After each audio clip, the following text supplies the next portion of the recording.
The cost of poor mental health in the workplace has increased significantly in just 2 years. Now, understanding consumer behaviour is, well, essential for businesses. It certainly is. The more companies know about what drives our buying decisions, well, the better insight they have into what kind of products they can sell us. And that's where our next guest, Josipa Maich, comes in. Her UK-based tech firm, Tacit, makes artificial intelligence tools that give firms a unique view into how people truly feel. Well, let's get more on this now. Very welcome to you. Thanks for being with us. So how does it work? What's so different about traditional marketing to what you do? So basically what we do is we collect and analyze biometric data. To be specific, a total of 11 different biometric data points in order to know exactly how you feel with millisecond precision.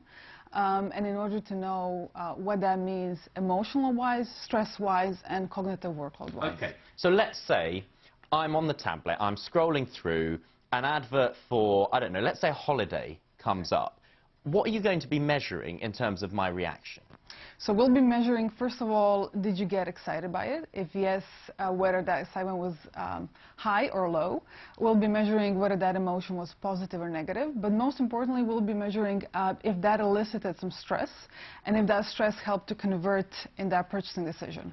We'll also be measuring cognitive workload, meaning the level of intensity you have to put in order to comprehend what's being shown to you. So do you actually understand the ad? But what if I'm not comfortable with that kind of really personal data being sent to a company that's trying to sell me stuff? Absolutely, that's an excellent point. We only do studies where we recruit you formally and you get financially compensated for participating in our research. So it's market research, effectively, just digitally. Exactly. It's market research, but based on biometric data. So we use it both with, for example, universities to do white paper studies and to do scientific research, but also for big clients and companies to help them understand their consumers better. So Ben would have to be wearing like a watch that can send you all this data or something like that? Exactly. Sleek wearables such as the ones that I'm wearing right now. And then we use, instead of using like a traditional lab, we only use your smartphone app to collect all the data. And how can somebody, you know, if it was Ben, for example, be sure that you were keeping his, you know, it's all about privacy. Absolutely. We know how important data is, how much it's worth. How can we be sure once it's sent to you, you're keeping it private, you're not selling it on elsewhere, and you're not misusing it? That's an excellent question. We actually require an ethical approval for each study that we do, and we're compliant with all of the current regulation in terms of data privacy encryption, and also what we insist on as a company is to have only a single use for the data that is collected. So an example would be if we're doing a sleep study, we're only going to analyze your sleep and then we discard the data. Yeah, I mean, it's really interesting because we've heard just recently that the EU is banning facial recognition technology for 5 years. How does that have an impact on the kind of work you're doing?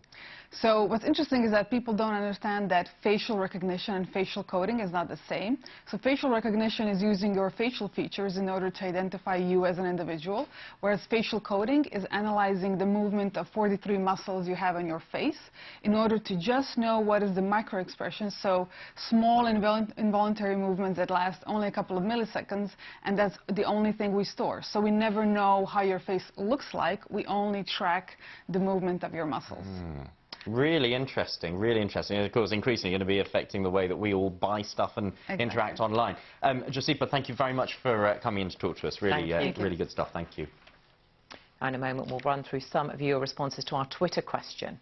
First, though, let's return to the issue of mental health in the workplace. The chief executive of Lloyds Bank, Antonio Ortosorio, says that firms ignoring mental health issues risk breaking employees' lives and families. Well, he himself collapsed from exhaustion shortly after taking over Lloyds, and now advising fellow business leaders not to destroy themselves by working flat out all the time.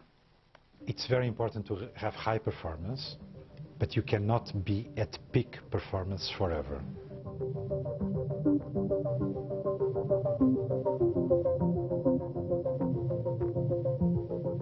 The bank was in a very weak position to face adversity. The bank had £200 billion of toxic assets.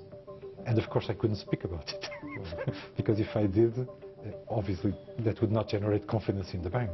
So it was a problem that was going around my mind constantly, which led me to sleep less and less. And the less and less sleep progressively led me to exhaustion and not sleeping at all.